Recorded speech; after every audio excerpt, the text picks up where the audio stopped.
Time now for a cup of tea. Well, not really, but let's talk about it. South Africa's Rooibos is fast becoming a darling of global markets. It's exclusively farmed in the Cederberg and Sand-veld areas of the Western Cape. About half of the output is exported to more than 30 countries. Spokesperson for the South African Rooibos Council, Nikki Foster, joins us now for more on this. Thanks so much for your time, Nikki. Appreciate it. It's great talking about Rooibos because you go around the world and people know that it comes from South Africa. Just tell us exactly how this product is doing locally and abroad. Yeah, Shahan, it's really doing well. I mean, it's one of the few truly South African products that's recognized all over the world. So half of the crop more or less is exported, half is domestically used. And we can really see over the last 10 years popularity increasing and also the use of Rooibos increasing and branching out in totally different places. Give us an example of a country somewhere in the world that we would never think we would find Rooibos being sold.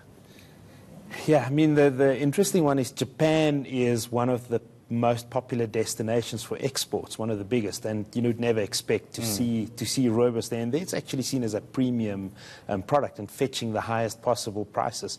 But then you can go to the smallest, little airports, whether that's in Qatar or wherever, and you will find Rooibos as an option. Yeah. So where is it consumed more, locally or internationally? It's more or less 50-50. We've seen exports growing slightly faster than domestic use over the last 2 years, but I would say roughly 50-50 at this stage. Yeah.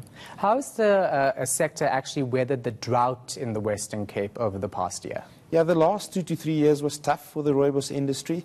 Although Rooibos is a hardy crop, it can't do without any rain. And, areas like Clan William at the center of the growing area had almost no rain last year. So it was a difficult period, but farmers adapted. South Africa's got one of the best farming industries, and the farmers are flexible. They learn and they adapt. So they managed to produce still, above expectations.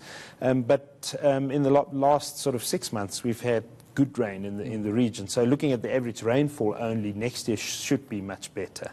Are you seeing more and more farmers being attracted to this sector, to Rooibos, farming it, selling it? Is it something lucrative? Definitely at the moment. I mean, it's supply and demand like any agricultural commodity. So with the drought, prices obviously went up and it became more profitable for farmers. But also for some farmers, it's really one of the only options they have, in the drier areas where they farm. So if you would look at the hectareage under Rooibos today, it's roughly 57,000 hectares. Turn the clock back 10 years, it was half that. So there's really been a lot of growth. And interestingly, in the last year, we've seen a lot of grain farmers in the Cederberg area, moving more towards Rooibos and out of grains because of the volatility and the weather risk of grains. How are you protecting this trademark? Because it's so popular around the world, the taste even. How do you protect it? Yes, no, that's a very important question because one of the main purposes of the Rooibos Council as a non-profit industry body is to protect and promote Rooibos. So in 2013, we found some cases where the name Rooibos was being used for something that wasn't Rooibos and for something not grown in South Africa. So we then approached the European Union and were quite successful in getting them to accept Rooibos as a geographic indicator, which means Rooibos can only be called Rooibos if it's grown in the Western Cape in that specific area. And I think that was a big win and almost puts it on the same level as champagne and port, that you can't really use the name if it's not the real thing. Yeah, we all like the real thing, don't we? So tell us what the future holds for Rooibos. How are you expanding? How are you keeping up with people's developing tastes? Yes, I mean, that's an interesting question. If you look 5 years back, most people would have had Rooibos the traditional way, with milk, without milk, with sugar.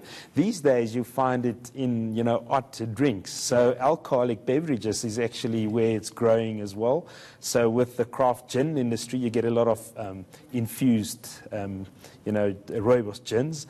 These days, you get wine that's being aged in Rooibos barrels, interestingly. But then as a hot beverage, it's not only tea, it's cappuccinos, it's lattes. Early this year, interestingly enough, we saw Starbucks in the UK adding Rooibos latte on their menu. I mean, that gave it, just a new breath. Yeah, it sounds exciting. Thank you so much for your time. We appreciate it. Thank you very much. That was Nikki Foster, spokesperson for the South African Rooibos Council.